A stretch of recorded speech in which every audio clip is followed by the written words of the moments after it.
All right, everybody, we are here with Shashi Henderson, River Buchner, and Sarah Cleaner, head coach of the Pomona-Pitzer women's lacrosse team. We'd like to start with your general thoughts on the game today, Coach. I'm really proud of our team. I think that we kept really good energy on the sideline and on the field, played together, and put it all out there. Tufts is obviously an incredible team with a lot of talented individuals and great coaches, and we knew going in that it would definitely be hard to battle, and I think still brought it. Our defense had to play probably 23 minutes of the 30 in the first half. It was very high amount. They did really well in the draw, and definitely kept possession a good amount of the time. And we're also very excited to see them continue in this tournament. But at the same time, we really kept our energy high even when the goals were going against us, and were able to really connect in the second half, which was awesome and fun to see. I guess kind of the elephant in the room, so to speak.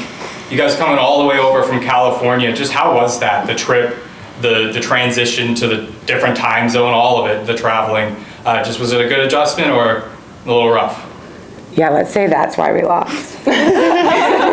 If they came up to Southern California, we would have been set. Honestly, we did have, I feel like, so we've traveled the last 3 years, and I think this was by far the best trip that we've been able to do. So we've been having a blast. We had the Boudreau's family hosted us last night. Shout out Boudreau's. It was awesome. We got to do our some traditions that we typically do at the end of the season. So I've absolutely loved this trip. Well, moving back to the game a bit more, a bit of a slower start in that first half, but then the second half you held the Jumbos to just 2 goals, outscored them 5-2 in that second frame of action. Just what were the changes you guys made in halftime? Is that for anyone? Yeah, anyone guys, yeah. I think we knew that likely this was going to be our last half of lacrosse unless we pulled off an insane comeback. And so I think we really just wanted to play for each other. We knew that we could score. We knew our defense was capable of stopping them. And so I think it was just we get 30 more minutes of playing together and let's just have the most fun we can. And we were getting shots off in the first half, so I don't think we felt really defeated. We just were really excited to see what we could do, and I'm really proud of what we were capable of in the third and fourth quarters.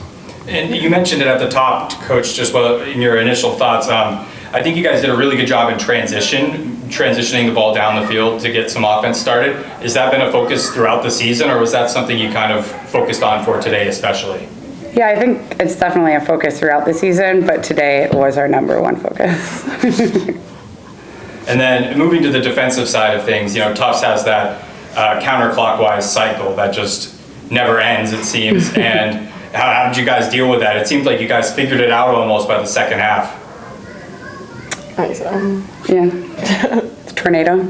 Yeah. Yeah, I think they defensively shout out our defensive player of the year, Shelby Stanton, does a really good job communicating, and Caroline Donegan also did a really good job talking out everything from the defensive side today, and you could see them really shifting and adjusting to what they were bringing. But it is definitely a nice set that works pretty well. And they had a couple of the best backdoor passes that I've seen recently. They were sick. They are a relentless bunch. Yeah. One more question for you guys. It seems like spirits are pretty high despite the tough loss out there. As upperclassmen, is that just the culture, or is that something you really focus on in building within your locker room? I think that's 100% our culture. Our motto is do it for your team or die fit, and I think that every game we go into, we're playing for everyone else around us. And this game, we were everyone else said they're playing for our seniors.